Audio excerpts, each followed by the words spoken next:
இந்த பாசுரங்களை அனுபவித்த நம்ம நேயர்களுக்கு என்ன பலன்? வாய்த்த நன்மக்களை பெற்று மகிழ்வரே. வாய்த்த என்றால் ரொம்ப பாக்கியம் அர்த்தம், விலட்சணமான சிறப்பான அர்த்தம்.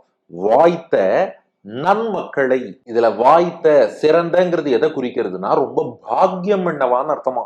சில பேருக்கு சொல்லுவோம், அவனுக்கு எல்லாம் வாய்க்கிறதுப்பா, நமக்கு வாய்க்கிறதான்னு கேட்போம். அப்படின்னா என்ன அர்த்தம்? அவன் ஏதோ பாக்கியம் பண்ணியிருக்கான்னு அர்த்தம். எது பாக்கியம்னா, பெருமாளுக்கு பல்லாண்டு பாடணுங்கிற எண்ணம் அவ்வளவு எளிதில் வராது.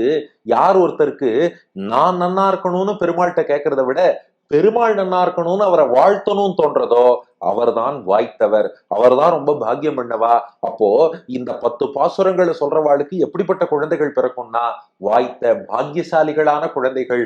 அவ ஒத்தொத்தரும் பெருமாளுக்கு பல்லாண்டு பாடுவார்கள். அடுத்து நன்மக்கள்னு சொல்றார். அந்த நன்மக்கள், நல்ல குழந்தைகள் அப்படின்னா என்ன அர்த்தம்னா, அதுக்கு பாருங்க மாமுனிகள் வியாக்கியானம், சிஷ்ய புத்திரர்கள் அப்படின்ட்டார்.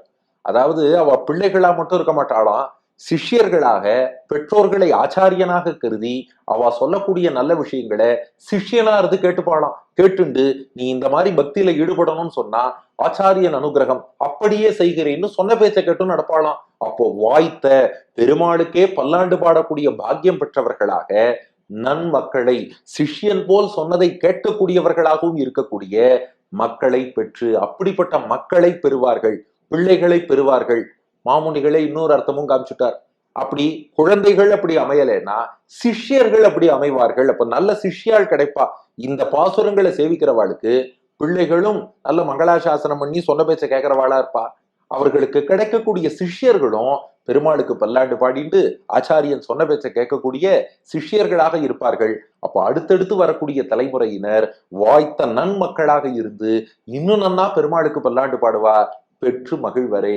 அப்படிப்பட்ட பிள்ளைகளையும் சிஷ்யர்களையும் பெற்று இந்த பாசுரங்களை சொல்வோர், ஆஹா நமக்கப்புறமும் பெருமாளுக்கு நம்மளை விட நன்னா பல்லாண்டு பாடுறாளேன்னு அதை பார்த்து சந்தோஷப்படுவார்கள் என்பதுதான் பலனாக சொல்கிறார் பெரியாழ்வார்.